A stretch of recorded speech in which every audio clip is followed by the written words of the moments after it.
अरुण गवळीच्या मतदारांवर महायुतीचा डोळा असल्याची चर्चा आहे।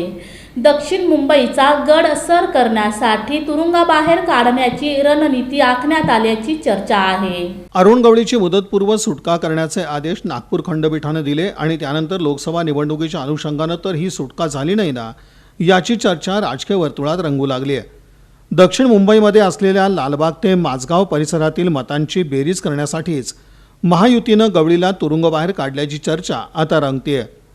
शिवसेनेचे नगरसेवक कमलाकर जामसंडेकर यांची 2 मार्च 2007 रोजी त्यांच्या राहत्या घरी घाटकोपरला अरुण गवळीच्या गुंडांनी हत्या केली आणि त्यानंतर तब्बल 1 महिन्यानंतर गवळीला या प्रकरणी अटक करण्यात आली होती।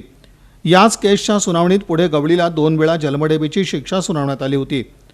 दक्षिण मुंबईत मोठा मतदार गवळींच्या मागे आहे।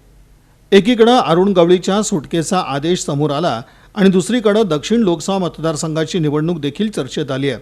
कारण अरुण गवळीच्या सुटकेमागे दक्षिण मुंबईतील मतदार सोबत घेण्यासाठीचा तर महायुतीकडून प्रयत्न होत नाही ना, अशी चर्चा सुरू झाली आहे। कारण अरुण गवळी यांचा लालबाग, परळ, भायखळा, करी रोड, दगडी चाळ, 7 रस्ता, माझगाव या भागात प्रभाव आहे।